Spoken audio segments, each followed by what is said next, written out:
Olá, caríssimos irmãos, eu sou o Leandro Cajado e você está no canal Ascese Catequese. Muito bom ter você por aqui mais uma vez e hoje eu quero falar com você sobre um livro que eu fui assistir a palestra de abertura. Então a gente pôde ouvir, ele explicando, dando um geral do livro, inclusive por isso que eu comprei. A princípio eu até tinha falado para o meu amigo Ronan, nós estávamos juntos, tínhamos ido assistir lá nos encontros que o IPCO fazia, ali no centro de São Paulo, na Paulista. E a gente foi lá assistir, ficamos ali naquela expectativa. Falei, eu estou vendo os livros ali, mas vamos ver primeiro a palestra, né? Quando ele terminou a palestra, eu falei, eu não vou perder esse livro. Eu fui correndo lá para comprar, porque é realmente muito bom o livro. E ele vendeu através de toda a palestra, que ele dá um geralzão, que ele explica geral o livro. De quem eu estou falando? Eu estou falando do autor Júlio Loredo de Iscui. Ele é peruano, ele é um jornalista, ele fez toda uma análise histórica sobre a teologia da libertação. Porque muito se fala da teologia da libertação, muito se menciona, alguns falam de alguns teólogos, alguns falam de algumas pessoas, tentam entender toda o Eu já trouxe aqui o livro do cardeal Ratzinger, o depois Papa Bento XVI, mas quando era cardeal, escreveu um livro ele deu uma entrevista, que era o que aí saiu, A Fé em Crise. Então tem aqui o vídeo sobre esse livro também. E lá ele fala que é uma macroheresia, ele dá uma explicação de como ela funciona, de toda a mentalidade. Mas esse livro, que eu vou mostrar a capinha aqui, que não é... a grossura do livro, é um livro grande. E ele dá toda uma explicação sobre a teologia da libertação, mas ele dá uma origem dela. Não que ela se forma, preste atenção. Ela vai começar realmente final de 50 e início de 60, que ela está se formando ali.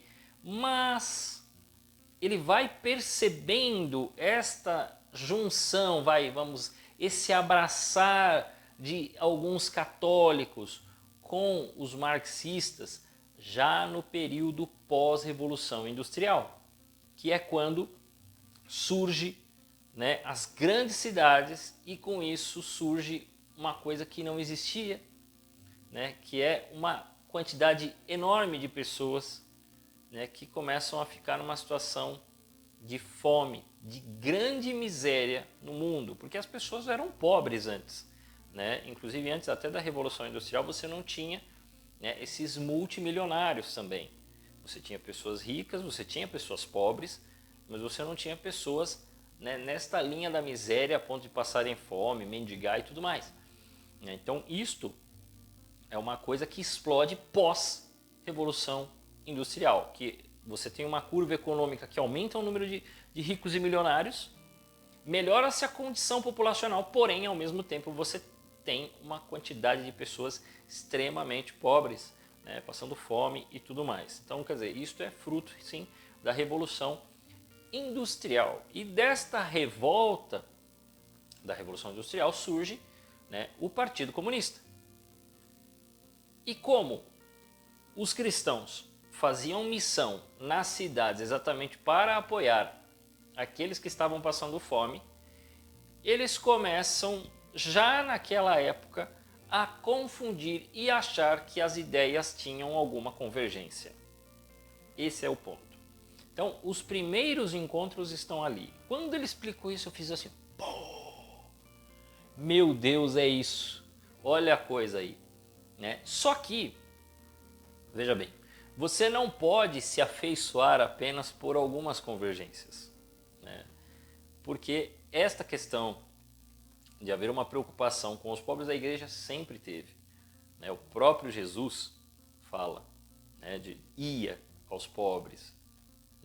E isto sempre foi uma missão da igreja. Você tem santos que também acolheram os pobres, que cuidaram dos doentes, que fizeram o bem e a caridade. E isto é um chamado a todos, fazer o bem exatamente aquele que não tem condição, aquele que é o vulnerável. Esse é o verdadeiro pobre, viu?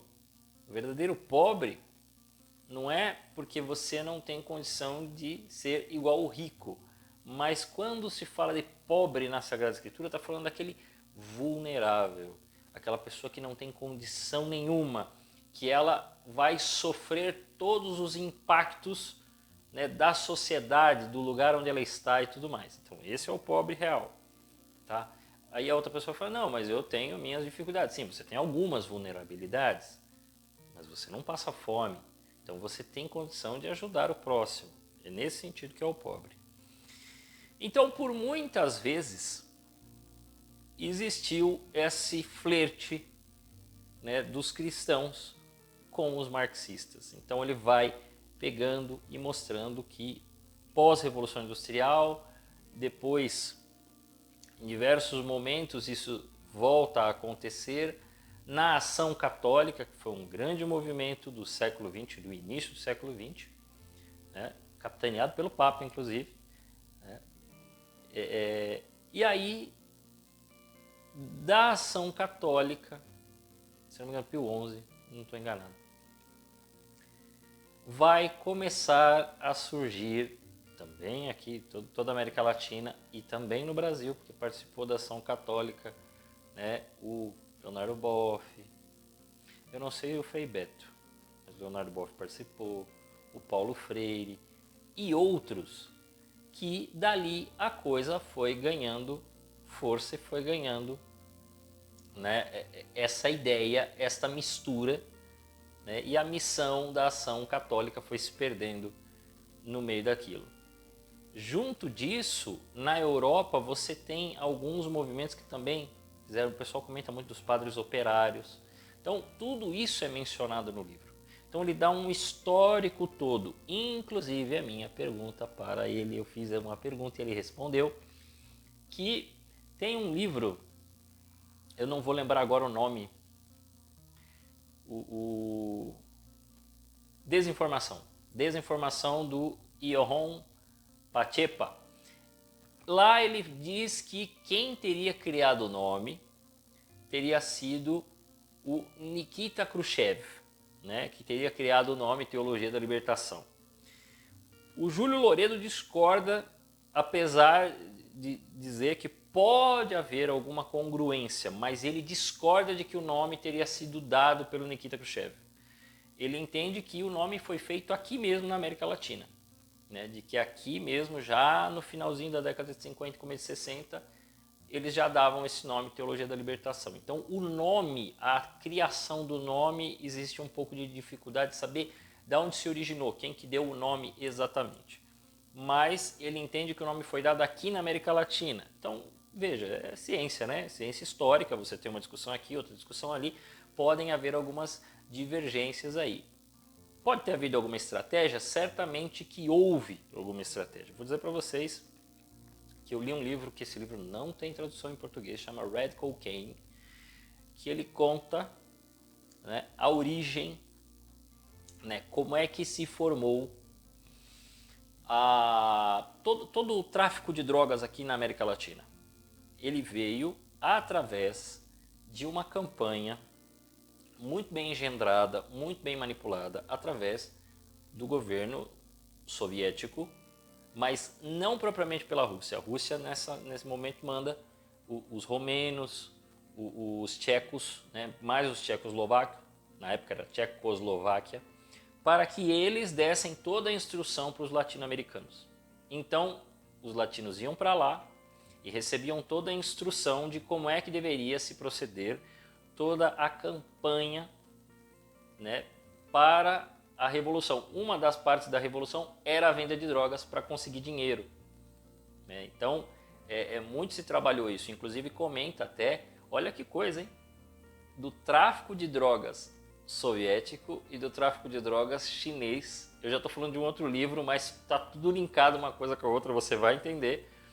E de como eles competiam naquela parte da Europa. Por isso que a União Soviética passa a vender drogas aqui para a América Latina, né? A fazer o tráfico acontecer aqui, né? E aí, disto na hora que vai para um dos capítulos onde está explicando que eles faziam os cursos e tudo mais, toda a orientação, e que eles começaram a orientar Cuba e logo depois começam a orientar Colômbia e tudo mais, eles falam dos encontros de bispos de Puebla e Medellín, e aí comenta que diversas vezes alguns desses agentes foram vistos. Isso é bombástico, né? Isso aí você procura o livro Red Cocaine, né? Antes de dizer que eu estou falando loucura. E aí conta-se de que alguns teriam feito acordos com os sovietes, né? Então aí você quer acreditar, acredita, não quer. Aqui ele não menciona essa questão das drogas, ainda que fala de diversas questões. Depois ele vai tratar um pouco da questão doutrinal e vai dizer qual que é a tendência, porque a sensação que se tem é que a teologia da libertação acabou, e a coisa não acabou. Por quê? Porque ela se transmutou. Hoje ela não é, né, a teologia da libertação que fala só do pobre. Você vai perceber isso através das campanhas da fraternidade, como nós tivemos no ano passado, não desse ano, do ano passado, onde tentou-se fazer uma campanha ecumênica e acabou se falando, defendendo tudo que é o que hoje o pessoal chama de cultura woke. A turma da lacração, né? Mais fácil falar assim, a turma da lacração. Aqui no Brasil o pessoal conhece assim, a turma da lacração. Então a teologia da libertação virou uma lacração. O negócio deles agora é isso. Quando eles veem que todo mundo está apertando eles, aí eles falam de matas, de rios e florestas para dar uma abafada. Não, porque quem é que vai ser contra, né, o meio ambiente? Ninguém. Aí daqui a pouco fala do trabalho. Quem vai ser contra? A gente querer o bem para o trabalhador. Nós queremos que o trabalhador... Lógico, quem vai ser contra? Não, vamos falar de educação. Só que sempre tem ali o veneninho da teologia da libertação, que já não vai mais tanto na ideia do proletário, né, mas ela vai nessa linha mais lacradora, né? Por isso que no ano passado eles utilizaram toda aquela confusão da pastora Homebank e joga para o outro, aí eles mesmos, não falei nada, quem falou foi ela, e aí fica livre, depois vem um bispo, dá uma defendida nela e tal, e tá tudo bem, né? Então eu indico o livro porque ele dá todo esse histórico, né? História mesmo. Então se prepara, tem bastante coisa para ler, são mais de 400 páginas, tá? Então já venha preparado para a leitura, vai mostrando que hoje a teologia da libertação ela é uma teologia feminista e ecofeminista, e que vai aí tentando desconstruir toda a religião, né? Então você de vez em quando aí encontra umas fotos meio malucas de mulher querendo celebrar missa, uns negócios meio doido, é exatamente disso daí, né? Inclusive, sendo da Amazônia, eles vieram com, né, com todas as forças possíveis e imagináveis. Fica a indicação do livro para você, né? Leia esse livro, né? Não fique só acreditando nas minhas palavras.